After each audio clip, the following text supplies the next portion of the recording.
Oke guys, kembali bersama saya lagi di sini di Fantasy Fun Talk About Business.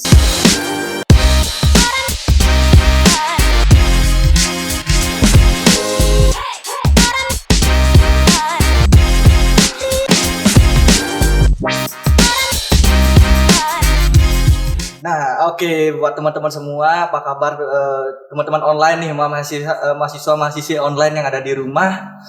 Nah, sebelumnya apakah udah semua nonton podcastnya dari HMJ Management di YouTube-nya? Nah, pada episode kali ini kita sedikit berbeda nih kemasannya dari setting tempat. Kalian udah tahu lah, di layar monitor udah gede banget. Cukup familiar lah di kalian. Kalau kalian ada di Singaraja ataupun misalnya kalian ada acara ke Singaraja, mau ngopi-ngopi, pasti kalian gak asing sama tempat ini. Dan welcome, selamat datang di Kopi Now. Nah, di sini aku bakal mewawancarai salah satu ownernya. Nah, mungkin kalian tahu cuma bisa beli kopinya aja di kos, cuma rebahan dan nge-grab bisa beli produknya dari Now. Nah, sekarang di sini aku ngajak teman-teman buat ketemu langsung sama ownernya. Oke, biar teman-teman tahu nih, Pak. Nah, bisa perkenalkan diri terlebih dahulu biar sama-sama enak, karena kan ada pepatah yang mengatakan tak kenal maka tak sayang. Kita santai-santai aja di sini, Pak. Ya. Oke. Selamat siang. Nama saya Ida Bagus Parama Swastawa, selaku owner dan founder dari Kopi Now. Itu Biasa dipanggil siapa, Pak ya? Biasa dipanggil Rama aja deh. Oh, Rama biar anak muda banget. Oke, ternyata cukup friendly juga ya ownernya dari Kopi Now ini. Tadi juga aku sempat ketemu juga sama ownernya dan cukup friendly juga. Jadi mengerti gimana sih anak muda banget. Ya harus dong. Iya, harus dong ya. Marketnya pasar. Iya, kami adalah di anak muda. Iya, bener banget. Apalagi produk kopi harus marketnya anak muda. Bener banget. Gitu. Oke, Pak, aku manggilnya Pak yang sebagai anak lah istilahnya di sini. Kan nggak enak juga manggil nama aja gitu. Tapi saya yang jadi tua aja. Tapi biar kelihatan yang punya. Oh gitu ya. Boleh juga. Oke, kita lagi di sini ngobrol-ngobrol santai aja soal seputar Kopi Now ya. Oke. Jadi tujuannya juga kita memiliki tujuan juga di sini supaya bisa menginspirasi mahasiswa-mahasiswa di jurusan manajemen khususnya di Udiksa. Siap. Nah, dari segi perjuangan Bapak dalam mendirikan ini mungkin bisa diceritakan gimana sih Now ini pertama kali berdiri sampai hingga sekarang. Oke. Now itu sebenarnya berdiri awalnya di 2018, Desember 2018. Jadi nanti Desember ini nih. Ya. Udah 3 tahun kami. Tidak terasa 3 tahun. Terasa 3 tahun. Gitu. Now saya buat sebenarnya untuk memenuhi. Saya berpikir begini. Saya penyuka kopi dulu. Sebelum saya membuat kopi, saya kerja di Jakarta. Sebelum saya balik ke Bali. Itu. Pada tahun berapa itu, Pak? Balik ke Bali saya tahun 2015-an. 2015. Lumayan lama juga ya. Lumayan lama. Saya hampir 17 tahun lah di Jakarta gitu. Nah, kalau di sana biasa ngopi, biasa nongkrong kopi gitu loh. Nah, pada saat itu di Singaraja saya lihat masih belum banyak lah gitu loh. Belum banyak dan belum ada yang terkonsep seperti itu. Nah, biasanya tapi di Denpasar sudah ada. Di Denpasar sudah. Biasanya kalau saya ke Denpasar baru saya bisa menikmatin lah atau mencoba-coba kopi-kopi yang. Nah, dari situlah saya terbesit ide untuk membuat kopi kekinian lah istilahnya. Makanya kami kan sekarang, ya Now di cupnya sendiri kan ada kopi zaman Now. Iya, karena kekinian. Itu sih. Cuman modal belum ada nih. Gitu. Modal nggak begitu banyak saya punya terus terang. Makanya kami mulai hanya dari gerobakan. Waktu itu umur berapa kali itu? Kenapa? Umur berapa waktu itu? Umur saya? Waduh, jangan nyebut umur dong di sini. Rahasia. Pokoknya gitu. Saya jualan sama istri di Jalan Udayana dekat kampus tuh. Mungkin pada tahu yang di food courtnya Mom's Kitchen. Tapi sampai sekarang kita ada outlet di Mom's Kitchen, tapi itu udah yang versi terbaru, udah bagus, udah bagus lah. Upgrade lah ya. Ada upgrade gitu loh. Kalau dulu tuh gerobakan, kita berada posisi di belakang. Bener-bener memulai dari nol. Mulai dari nol. Saya dan istri gitu gantian jualan bersama untuk bareng jualan di situ gantian. Perkembangan selanjutnya baru berani untuk hire staff 1 orang. Udah mulai nyari pegawai. Tapi ya begitu, ketika di awal tuh kan orang belum tahu siapa kami kan. Siapa kami berusaha untuk menawarkan atau menjajakan lah gitu. Di situ kan banyak tuh. Ada bakmi, ada udah minuman juga dulunya sebelumnya. Kaku kalau nggak salah namanya. Terus ada martabak dan sebagainya gitu. Nah, kami buatlah sampel-sampel kecil pakai cup kecil begitu. Kami jajakan jalan-jalan gitu. Tolong cobain dong. Istilahnya jemput bola. Jemput bola gitu. Di Desember itu kita jualan sehari cuma 2 sampai 5 cup gitu. 2 sampai 5 cup gitu. Cuman saya mempunyai target sih. Gitu loh. Saya sudah punya planning target market itu siapa. Target market kita itu siapa. Terus usia berapa, ya kan, genrenya apa gitu. Dari situlah kita mencoba mencari tahu gitu. Jadi di awal itu kita nggak expect akan langsung boom ya. Iya. Kita mempelajari market di situ. Apalagi mulai dari nol, Pak. Apalagi mulai dari nol. Gitu. Saya punya target kalau 3 bulan ini tidak diterima sama market kita, oke, kita close. Gitu. Nah, tapi di bulan kedua kami waktu awal itu cupnya belum begini. Masih cup biasa, tempelin stiker. Oh ya. Karena ketika beli cup begini minimum tuh 1.000. Kita dana terbatas, kalau beli minimumnya 1.000, nggak ada dana. Ya. Seperti itu, dan kita nggak tahu nih habisnya kapan kalau 1.000 ini. Ya. Di bulan kedua memberanikan diri, mengambil keputusan besar, risiko besar. Beli satu dus istilahnya, isi 1.000. Gitu. Kita udah mikir berapa lama nih habisnya nih. Kalau penjualan sehari cuma 5 cup kayak gitu kan bisa 3 bulan 4 bulan baru habis kan. Tapi setelah melakukan beli cup ini, terus melakukan penyesuaian dengan apa yang market inginkan gitu, dari segi price, dari segi produk kita rubah yang sebelumnya market kita pikirkan kalau udah produknya ini enak pasti disukain lah. Ternyata nggak segampang itu. Nggak gitu. Nggak bisa, kita harus memang mendengarkan apa yang konsumen inginkan seperti itu. Tapi sebelum itu Pak, maaf saya potong ya. Oke. Ini yang menarik nih. Pada saat waktu itu dengan membeli cup yang isi 1.000-annya itu, target marketnya tuh udah nentuin dari umur berapa sampai umur berapa gitu. Waktu awal sudah kita tentukan, kita target market dari 15 sampai 30. 15 sampai 30. Kenapa target market di situ? Karena saya melihat target market di situlah yang paling spendingnya paling gampang. Iya, benar. Gitu. Karena di situ paling gampang. Gampangnya gini deh, kalau anak SMA atau kalian dikasih uang saku, kan nggak mikir uang saku tuh dipakai buat belanja. Iya. Tapi kalau orang kerja gitu, orang gajian kayak gitu, mereka ketika spending mikir nih. Iya. Biar bisa bertahan sampai akhir bulan kan begitu. Nah, contohnya saya kalau sekarang dapat uang dari kampung misalnya, dapat uang ya, paling tidak ya beli kopi lah gitu. Iya kan gitu. Karena kita bingung mau ngapain nih uang. Mau ngapain kan, artinya kan spend itu udah kepikiran itu buat di spend. Nggak ada yang kalau yang orang kantoran gajian ada yang buat spending, ada buat bayar cicilan, ada buat ini kan beda dari cara pola pikir lah. Pola pikir itu yang kenapa saya ngambil target market di situ. Dan target market kalau sekarang silakan milenial. Iya. Usia segitu kan milenial. Nah, target market milenial memang menjadi hampir keseluruhan usaha. Sekarang targetnya adalah target market milenial. Konsisten ya dari awal buka sampai sekarang. Konsisten. Dari awal buka sampai sekarang kita tetap di situ target-targetnya. Sampai akhirnya sekarang buka outlet di mana-mana bisa dibilang ya.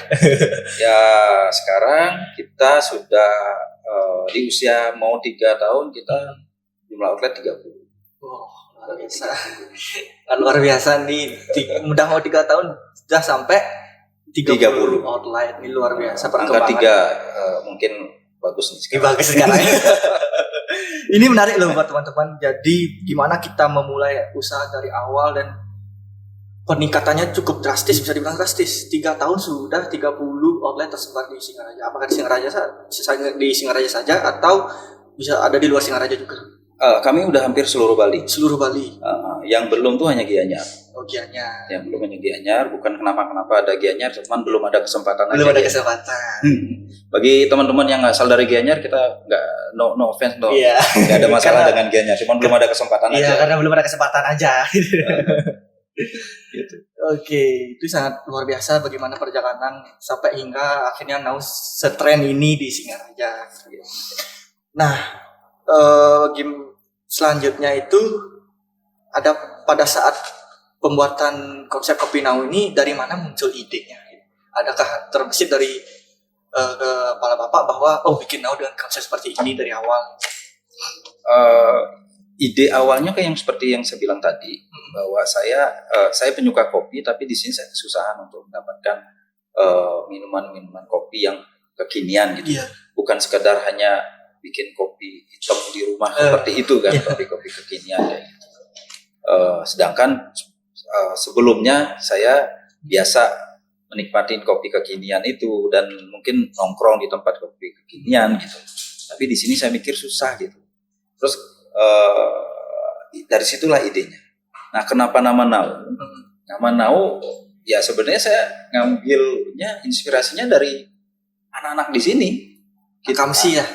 Iya, kamu sini kalau sini gitu maksudnya kan. Kalau di Beleleng tuh Nau tuh nggak tahu ya. Kalau kamu dari mana, Mas? Tabanan. Tabanan kenal nama Nau? Kalau Nau kalau di Tabanan menurut saya Nau bukan nama Nau, apa istilah Nau? Istilah Nau ya. Kalau secara verbal Balinya demen gitu. Nah demen. Dari situ gitu. Karena di sini betah kita lah gitu. Betah, betul. Karena di Beleleng sering sekali dipakai itu. Ngaleh Nau gitu. Kaki jil ngaleh Nau gitu. Oh iya. Mau kemana nyari Nau kan gitu. Itulah yang saya terbersit gitu loh. Gitu. Setiap kita, karena saya juga ketika kita mau nongkrong ke tempat kopi atau coffee shop kayak gitu, kita nyari nyaman. Iya. Karena saya senang demen. Biar betah gitu loh. Harapan saya adalah dengan nama ini menjadi doa juga gitu loh, bahwa konsumen kami yang membeli produk kami ataupun nongkrong di produk kami merasa nyaman dan senang sesuai dengan nama itu gitu. Luar biasa ya. Cukup simpel saja, cuma ngena konsepnya dari nama gitu. Luar biasa dari Bapak. Oke, nah sekarang dari zaman apa ya? Tahun 2018. Ya. Belum kena zaman yang namanya corona. Ya. Nah, di awal tahun 2020 kan kena nih. Iya. Di awal tahun 2020. Nah, pertama gimana sih perasaan sebagai seorang pengusaha mendengar berita itu? Yang pasti shock ya, pasti gitu. Cuman yang membuat saya atau menguatkan diri itu adalah yang kena nggak cuma saya, gitu. Semua orang, semua aspek kena, gitu. Jadi ya kalau ngapain saya berlama-lama atau merasa nggak semangat atau nyerah gitu. Ini semua kok kena gitu. Dan saya malah siapa yang makin cepat bisa recovery itu adalah pemenangnya. Gitu. Itulah penyebabnya kami selama pandemi itu masih bertumbuh, masih buka outlet terus. Gitu. Itu sebenarnya kami buka outlet itu bukan karena dari kami sendiri, karena kami melakukan kemitraan. Kami melakukan kemitraan. Gitu. Ada banyak sekali mitra-mitra kami yang percaya dengan kami. Itu meskipun pada saat pandemi masih ada permintaan. Sampai dengan sekarang kita masih antre mungkin ada 10 orang atau calon partner kami yang belum sempat kami survei lokasinya. Dan itu juga ingin untuk kerja sama mitra juga ya? Iya, kita buka. Kita dari 2019 sebelum pandemi sudah buka kemitraan. Dan juga pada saat pandemi sama awal buka lah. Awal buka kan bisa dibilang sudah bisa boom lah kapan nama-nama. Dan tahun 2019 pasti udah tahu yang namanya Now. Oke. Ada penurunan permintaan nggak antara di tahun 2019 itu dengan di tahun 2020 semenjak ada corona? Sangat benar. Pandemi itu kita mulai di Maret ya. Maret. Kalau nggak salah di 3 Maret kalau nggak salah udah diputuskan. Kasus pertama di Indonesia. Iya, udah mulai. Nah, kita di bulan April itu anjlok sekali. Drop. Sebenarnya penyebabnya bukan karena pandeminya sebenarnya, tapi kebijakan akibat pandemi itu. Kebijakannya. Iya. Karena pada saat itu kan langsung ada kebijakan hanya pasar atau yang jualan hanya boleh buka. Kita di Buleleng hanya boleh buka sampai kalau nggak salah buka jam 10, tutup jam 2. Oh iya. Main singkat. Ya. Kita hanya punya window time cuma 4 jam. 4 jam. 4 jam. Bagi orang lain mungkin akan mikir gue buka gitu loh kan. Iya. Tapi kami karena kami berpikirnya adalah saya nggak mau untuk melay off atau mengurangi karyawan atau merumahkan karyawan. Saya nggak mau gitu. Saya ingin tetap bisa memperkerjakan karyawan kami. Yang kami lakukan ya tetap buka meskipun 4 jam buka aja. Tapi dari jam 10 sampai jam 2 tetap buka. Tapi kami membagi jam kerjanya gitu. Yang nggak full 1 bulan gitu. Setiap karyawan paling cuma 15 hari jadi setengah bulan lah. Gitu. Nah, ini yang menarik nih sebenarnya, Pak. Buka part time dari jam 10 sampai jam 2. Ya, jam 4. 4 jam. Ikutin kebijakan. Nah, kalau setahu saya, kalau anak-anak muda, apalagi target pasar Bapak itu anak-anak muda dari tahun umur 15 sampai 30, pasti kebanyakan yang nyari kopi itu malam. Nah, jam malam. Apakah tidak ada penurunan yang signifikan? Cuma buka 4 jam di jam krusial, siang hari dari jam 10 sampai jam 2. Ya. Jam 2 siang. Penurunan ya. Nah, tapi gini. Yang jam 10 sampai jam 2 itu kan cuma 2 hari. Cuma 2 hari. Cuma 2 hari. Kemudian direvisi. Nah, Bupati ngeluarin surat edaran selanjutnya yang bukanya boleh jam 10 sampai jam 6 sore. Oh, jam 6 sore. Ya, itu cuma 2 hari sampai jam 6 sore. Kami tetap jalan aja, ikutin aja itu. Target kami kalau penjualan pasti drop. Pada saat itu pasti drop. Target kami adalah masih tetap bisa untuk membayar karyawan di seluruh outlet operasional tetap jalan. That's it. Itu aja pada saat bulan itu kita nggak muluk-muluk, nggak ada target apa, nggak ada. Yang penting kita operasional jalan, karyawan tetap bisa kerja. Itu aja. Karena banyak mayoritas sih dari pengusaha pasti lebih memilih untuk gulung tikar. Tutup sementara atau tutup selamanya gitu. Kita nggak tahu. Ya paling beruntung lah cuma hanya bisa merumahkan karyawan. Nah, itu paling beruntung pada waktu itu masa itu kan. Ya, tapi dengan Bapak dengan kehebatan masih bisa mengoperasionalkan dan memberikan gaji karyawan itu sangat luar biasa. Ya. Nah, kita sambil minum dulu, Pak. Oke. Oh iya. Malah minuman yang ini. Kita ada kesini dijamu gitu kan. Gimana nggak baiknya gitu owner kita ya. Masa di podcastnya di Nau nggak minum Nau kan? Iya.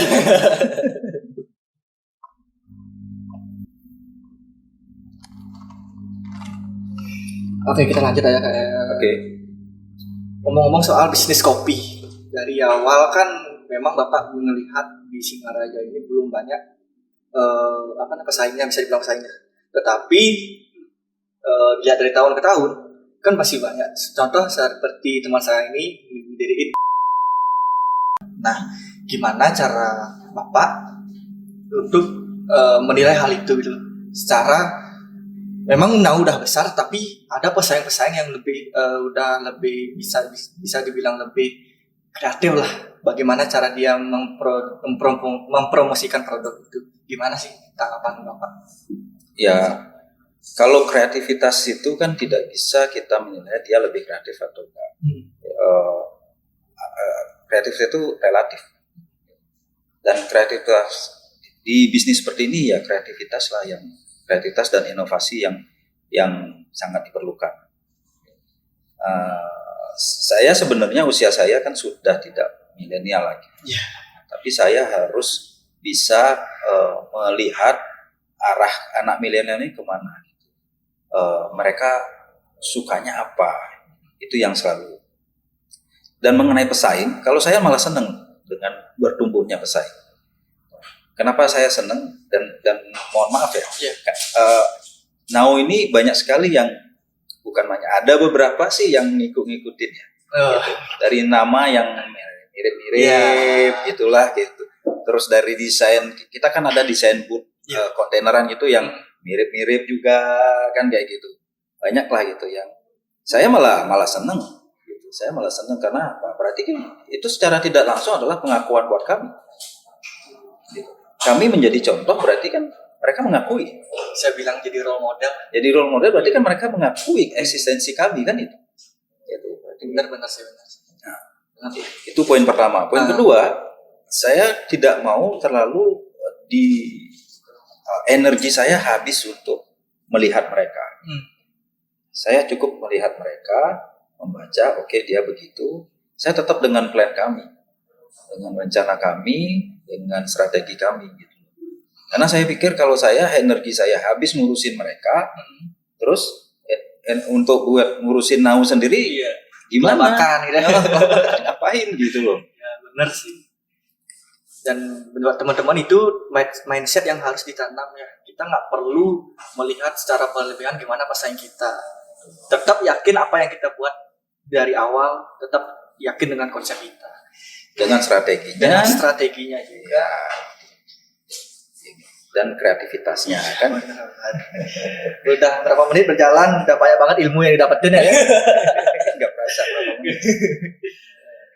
Oke, nah kembali lagi ke pas cerita Bapak waktu menjalankan bisnis ini di zaman COVID-19 sampai sekarang masih sebenarnya ya.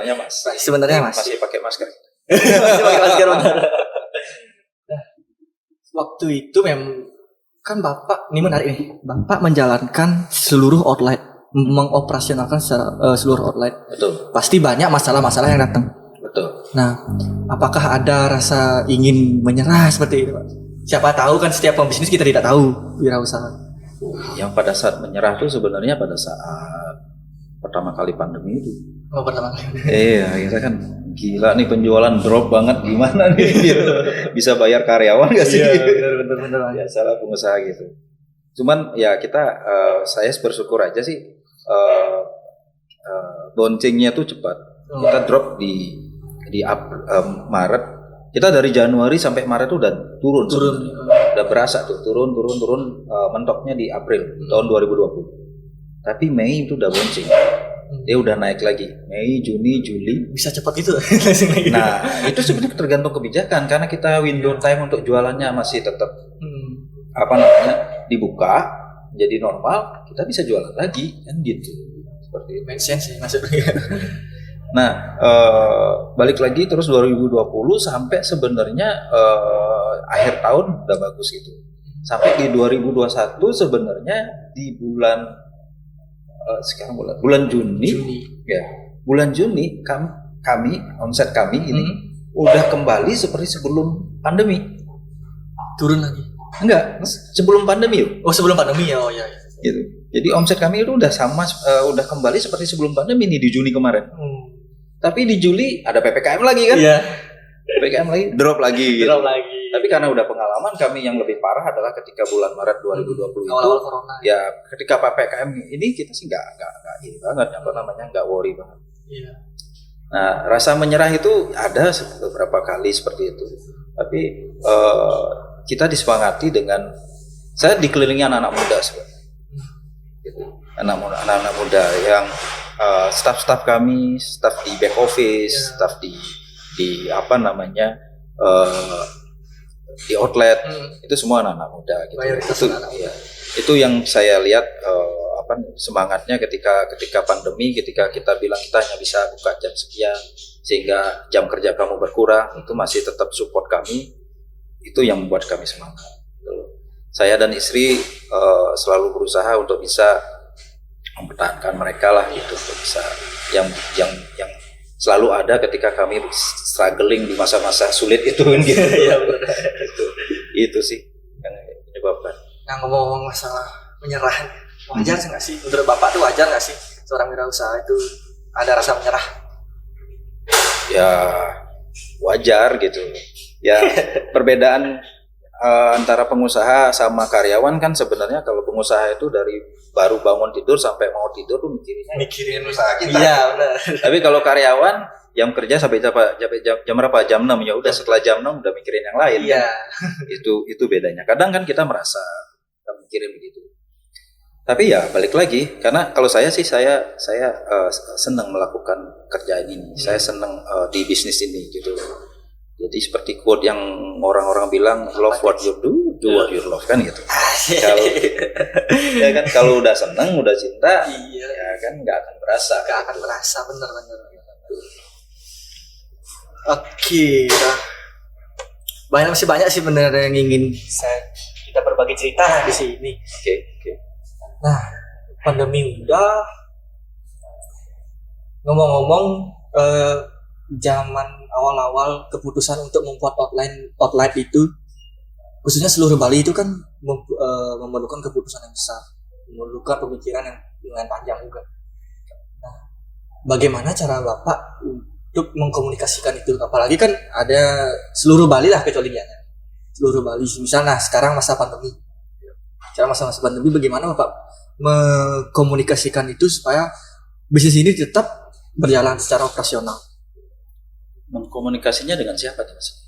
Misalnya outlet yang ada di Tabanan, semisal bagaimana cara Bapak mengkomunikasikan bahwa ini tetap jalan walaupun PPKM seperti itu, gimana caranya? Oh, untuk koordinasinya seperti itu. Ya, koordinasi. Kalau kami dengan tim, kalau saya kan sudah buat suatu struktur organisasi lah gitu.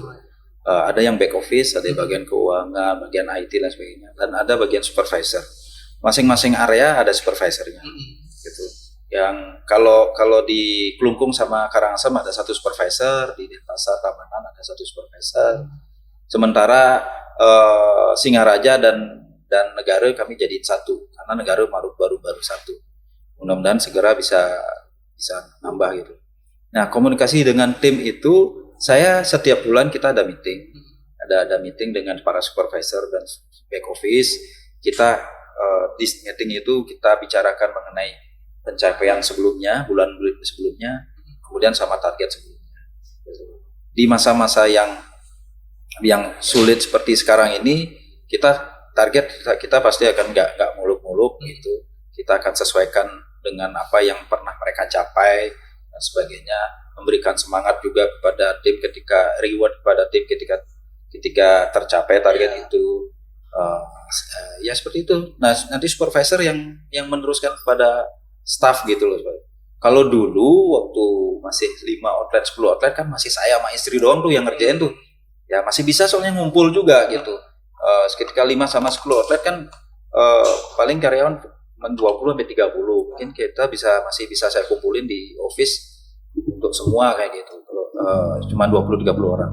Tapi kalau sekarang udah hampir seluruh Bali, karyawan kami 120-an lebih, kan nggak mungkin juga saya kumpulin semua. Apalagi sekarang zaman pandemi begini nggak boleh berkumpul banyak-banyak kan. Ya kita pakai distribusi berdasarkan struktur organisasi itu untuk komunikasinya. Ya sangat menarik ya. Udah banyak cerita, ngomong-ngomong banyak kita soal gimana mendirikan perusahaan ini. Nah, keluar dari konteks usaha ya Pak. Kalau boleh tahu, selain jadi seorang owner atau wirausaha, kesibukan Bapak apa? Untuk sekarang sih nggak banyak. Ya. Tapi tiba-tiba banyak. Karena ini aja sudah cukup. Saya masih aktif soalnya untuk bisa selalu hadir di outlet. Saya dan istri berusaha untuk selalu bisa berkunjunglah ke outlet masih. Setiap opening saya selalu hadir. Kayak kemarin tanggal 2 kemarin saya opening yang di Jalan Ayani Singaraja. Itu konsepnya agak sedikit berbeda karena ada pinky-pinky gitu, kecewek-cewekan kan gitu. Terus tanggal 4 kemarin saya buka di Dalung, saya hadir juga di situ. Nah, kesibukan lain kami ya ini aja udah cukup. Ini aja tuh. Dan saya selalu orangnya fokus gitu. Fokus. Kalau udah satu udah ini aja. Ini masih banyak PR-nya nih, Nyoman. Apalagi masa kayak gini pasti banyak banget, Pak. Ya, karena cita-cita visi misi kami itu adalah saya pengen Now ini menjadi brand yang bisa mewakili Bali. Saya nggak mau, saya lihat banyak sekali kita hanya dijadikan sebagai pasar. Balinya hanya sebagai pasar gitu loh. Banyak brand-brand dari luar, Jakarta, dari Malang, dari Jawa lah gitu, masuk ke kita gitu loh. Padahal ya kenapa sih kita nggak bisa buat untuk bisa mewakili Bali? Kalau bila perlu kita yang berada di sana kan? Mewakili Bali dalam hal kopi kekinian. kopi kekinian. Ya kan? Dengan cara buka outletnya. Dalam cara brand dulu dong. Oh, brand dulu. Ya, brand dulu kita kuatkan biar diakui oleh masyarakat dan diakui oleh investor-investor. Terus terang, mitra-mitra kami kan melihatnya bukan saya. Melihatnya adalah si brand ini. Brand Now. Kalau dia buka Now, ya orang udah tahu, ya otomatis dicari oleh konsumen kan begitu. Bukan karena sayanya. Iya. Itu bukan karena sayanya. Itulah yang kita sedang bikin. Kita sedang kuatkan, sedang kita tingkatkan. Nah, sama kayak misalkan ada brand dari luar datang ke sini. Apakah kamu beli siapa yang punyanya? Kan bukan. Kan karena mereka kita tahu nih brand ini jualannya ini produknya enak seperti ini gitu. Pure karena produk. Pure karena brandnya. Pure karena brandnya. Pure karena brandnya. Bukan produk loh. Oh, bukan produk. Bukan produk loh. Tapi karena brand. Brand itu adalah apa? Keseluruhan usaha kita dari segi produk, marketing, dari segi kemasan, dari segi channel penjualan, dari segi environment, outlet dan sebagainya. Itu adalah branding. Iya. Brand itu nggak logo, nggak cuma nama naung ini doang. Nama naung. Benar. Dan saya rasa itu yang kurang di kita. Itu yang kurang di para usaha-usaha kita di sini. Kita di sini jago-jago sekali bikin produk. Saya akuin itu. Iya, jago-jago sekali bikin produk. Tapi nge-brandingnya yang itu. Kenapa? Bener-bener ngaku itu buktinya dengan produknya terus yang terbaru keluar. Pasti aja ada yang terbaru dari Now keluar. Iya. Ya kerasa lah. Bagaimana inovasi-inovasi yang dikeluarkan. Nah, gitu. Cuman itu kita nge-brandingnya yang kurang. Gitu. Nah, saya berusaha untuk itu. Ya sampai sekarang sih kita buka di Karangasem, kita menguasai pasar Karangasem, kita buka di Kelungkung, kita menguasai pasar Kelungkung, kita buka di Negara, kita menguasai pasar Negara. Gitu. Itu menjadi fokus utama lah ke depan. Fokus utama, itu visi misi kami. Setengkara bisa tercapai segera mungkin, Pak. Oke. Apalagi ya? Banyak sih sebenarnya yang saya sampaikan. Salah satunya adalah bagaimana tips dan trik Bapak untuk mendirikan kopi ini supaya tetap eksis gitu. Apalagi Bapak punya cita-cita supaya brand ini dikenal pure dengan brand. Oke. Kalau saya mungkin tips and trick tidak hanya masalah kopi-kopian ini ya. Sebenarnya hampir semua produk. Kayak tadi ada temenmu yang usaha bunga kayak gitu. Tips and trick yang bisa saya sharing itu sebenarnya ya yang saya bilang tadi, branding gitu. Jadi it's not only about the product gitu loh. Tapi branding itu yang saya tekankan, cobalah belajar untuk nge-branding si produk kamu itu. Karena mereka konsumen itu kayak sekarang beli ke Now itu kan tidak hanya buat beli minuman. Gitu kan. Mereka kenal ketika ke Now itu dia tahu minumannya apa, rasanya seperti apa, harganya berapa, terus cara kemasannya seperti apa, terus kalau di Now environmentnya seperti apa kan gitu. Kami sangat concern hal itu. Sangat berasa. Mungkin bisa dilihat kalau orang beli ke Kopi Now akan berbeda dengan tempat lain karena ya kami concern akan hal itu. Hal-hal kecil seperti atribut staf kami selalu pakai apron, selalu pakai topi, cara menyapanya, cara mungkin kalian udah selalu dengar lah semoga now. Iya. Nah, itu hal-hal kecil tapi kalau dilakukan terus-menerus itu menjadi suatu ciri khas. Dan dikemas secara profesional. Dikemas secara profesional. Nah, itu yang tips and trik yang bisa saya berikan sih. Nah, dari semua Bapak banyak cerita tadi kan mengenai Kopi Now, baik dari segi brand, dari segi produk yang terus baru, dari banyak produk lah yang bisa kita lihat dari menu-menu yang diberikan. Nah, menurut Bapak ada nggak dari beberapa produk itu yang menurut Bapak bisa aja diangkat menjadi ciri khas Kopi Now? Secara kopi, Now itu kan kopi. Kopi Now mengeluarkan banyak menu. Menurut Bapak, adakah dari semua produk itu yang bisa Bapak angkat jadi sebuah ciri khas? Oh, beli kopi ini cuma Now. Pasti kepikirannya Now. Ya. Kalau yang pasti, kalau kopinya, ya yang Kopi Now. Kita kan ada namanya varian. Dari sekian banyak varian. Kalau yang kopi, kan kita ada yang non kopi sama yang kopi. Gitu. Kalau yang kopi kita adanya Kopi Now. Itu bukan adanya. Itu yang menjadi ciri khas kami. Ada juga kopi susu, tapi kan kopi susu banyak. Oh iya. Ya kan kopi susu. Tapi kita punya Kopi Now. Gitu. Kita punya ingredient tersendiri untuk Kopi Now. Dibalut secara khas lah. Khas gitu. Itu pertama. Terus kalau kita kopi-kopian kita kita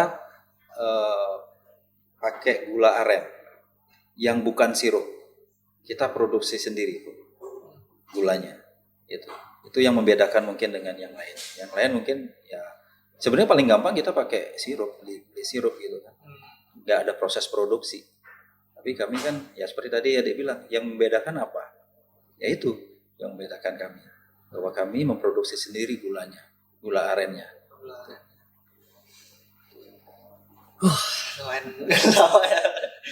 Lumayan menarik gimana perjuangan Bapak sebagai owner dari apalagi ketemu masa pandemi, masa berat kayak gini.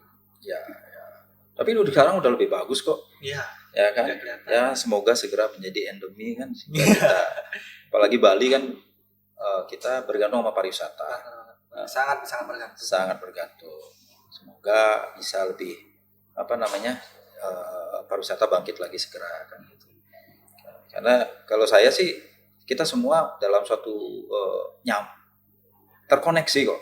Ketika pariwisata naik, banyak orang-orang mendapat pekerjaan, kami juga ikut naik, ya kan? Mereka punya uang untuk bisa spending money di Now kan begitu. Iya, secara simpelnya begitu. Iya, secara simpelnya begitu. Jadi ekonomi berputar udah sama-sama diuntungkan. Oke. Mengapa Bapak lebih tertarik ke Now? Selain kan Bapak punya basic, emang Bapak punya basic di kopi, suka kopi. Selain itu ada hal lain lagi nggak? Kenapa lebih memilih? Kalau saya sih bukan basic kopi, nggak punya. Saya bukan seorang barista, saya bukan pernah kerja di F&B, food and beverage kan gitu. Emang nggak, cuman suka aja sama kopi. Jadi dulu saya waktu tempat kerja dulu, saya kan sering bertugas meeting di luar kota dan sebagainya, selalu mencoba nyari kopi lokal ciri khas mereka. Ciri khas. Itu. Nah, kenapa terjun ke kopi? Ya sebenarnya saya pertama karena suka kan. Terus kemudian sedang lagi tren kopi-kopian gitu loh. Dan sebenarnya kan kopi yang sekarang ini atau coffee shop yang bilang sekarang ini sebenarnya nama lain dari restoran sih yang dulu. Gitu loh. Dulu kan restoran atau tempat makan, tapi terkesan terlalu old school gitu loh. Restoran tuh terkesan ya gitu tempat makan kan gitu. Tempat makan keluarga gitu loh. Nah, tempat nongkrong nggak ada kan gitu. Dulu apa ya namanya nyebutnya tempat nongkrong kayaknya nggak ada deh. Nah, kalau sekarang baru namanya coffee shop atau apa gitu. Oh, itu mungkin kalau zaman dulu ya warkop. Warkop tuh kesannya udah kayak di pinggir jalan begitu. Bukan tempat nongkrong. Itu kita nggak ada tempat, nggak ada istilah itu dulu kan. Benar. Sekarang ada istilah coffee shop atau kedai kopi itu. Ya kopi-kopi kekinian gitu yang sebenarnya sama dengan tempat makan. Kami juga di sini kan jualan makanan juga. Jualan makanan, jualan snacknya, jualan selain minumannya kan begitu. Cukup menarik gimana dari tadi. Kita sekarang buka croffle. Oh, croffle. Ya, croffle. Lagi sedang naik daunnya sih sekarang. Lagi sedang naik daun. Ya itu salah satu inovasi kami, apa yang kekinian kita harus selalu ikutin. Yang milenial sedang in apa kan gitu. Iya benar. Nah, ngomong soal bisnis nih, Bapak memilih soal apa namanya kopi, milih bisnis kopi. Ya. Dalam mendirikan sebuah bisnis kopi itu apa aja sih yang harus disiapkan menurut Bapak, sudut pandang Bapak sebagai owner? Oke. Nah, yang paling ini sih sebenarnya kan racikannya. Nah, kebetulan racikannya ya saya sendiri. Saya sama istri bikin racikan sendiri tuh untuk minuman kopinya. Semua menu sih dari kami. Jadi kami tidak ada. Kadang orang adalah pengusaha itu kadang dia hire orang untuk bikin produknya kan gitu. Nah, kebetulan kami enggak, kami bikin sendiri. Makanannya, minumannya itu dari kami secara mandiri. Coba-coba sih di rumah, coba-coba. Tapi akhirnya menghasilkan. Hasilnya menghasilkan. Nah, pertama ya itu kita bikin ciri khas produk dulu. Ininya apa namanya, produk apa yang mau ditampilkan, ditonjolkan, yang utama gitu kan. Terus kedua ya target market. Target market itu penting gitu loh. Jangan banyak orang bilang target market ya semua orang. Ya kalau semua orang, lu terlalu banyak spending untuk dari segi promosi nggak bisa fokus. Dari segi produk juga nggak bisa fokus gitu. Kita mau nyenengin banyak orang nggak bisa. Karena setiap orang punya selera masing-masing. Selera masing-masing, ya itu. Masing-masing. Nah, kalau saya kan target market jelas. Sasaran siapa jelas gitu. Saya terus terang sasaran lebih cenderung ke cewek. Di Instagram kami aja kita lihat bisa dibilang 60% cewek, 40% cowoknya. Karena kenapa saya target cewek? Kalau udah ceweknya pengennya kenal, yang cowoknya pasti ikut kan? Iya. Gak berani nentang kan? Bener lah. Itu dia makanya. Nah, banyak hal sih sebenarnya kita dapat, khususnya teman-teman yang ada di rumah, kita bisa belajar dari beliau bagaimana mendirikan sebuah bisnis dari nol. Oke, sebagai penutup deh. Siap. Gimana kesan dan pesan untuk khususnya di mahasiswa jurusan manajemen untuk mendirikan sebuah usaha? Kalau saya sih kesan dan kesannya, apalagi mahasiswa manajemen lagi ya. Manajemen lagi, dunia sekarang udah berubah. Dunia sekarang udah bukan lagi mengenai setelah tamat nyari kerja. Gitu. Bahkan sampai Menteri Pendidikan sekarang sudah bilang hampir 30% terakhir itu bisa di-convert dari magang itu menjadi suatu SKS. Itu udah suatu clue itu bahwa ke depan kalian itu adalah menciptakan lapangan pekerjaan. Nah, masa muda ini adalah masa membuat kegagalan. Kumpulin aja kegagalan sekarang di masa muda ini, sehingga di masa tua udah habis lo kegagalan lo tuh di situ gitu loh. Karena ketika muda, ketika gagal gampang bangkitnya. Nah, kalau udah tua, apalagi udah berkeluarga, mau bangkit lagi masih ada runtutan anak istri di belakang kan nggak mungkin diajak seperti itu. Itu kumpulin lah, coba jangan takut untuk mencoba. Buka usaha ini coba, buka usaha ini coba. Gagal nggak ada masalah, gagal adalah suatu pelajaran. Tapi jangan gagal yang kedua kali karena satu hal yang sama. Tapi gagal kedua kali karena hal yang berbeda itu wajar. Itu ilmunya, itu pelajaran. Ya kan? Itu aja sih pesan saya. Jangan takut gagal. Oke. Terima kasih Bapak sudah menyempatkan waktunya untuk sharing lah kepada kami dalam bentuk podcast yang santai-santai ini. Dan juga saya mengucapkan terima kasih sudah menyediakan tempat, dan kami mengucapkan banyak sekali terima kasih, dan semoga sukses apa yang ingin ditargetkan oleh Kopi Now. Jadi Nau kan di sini? Jadi tahu banget. Oke. Oke, terima kasih buat semua yang kalian udah nonton. Thank you. Makasih.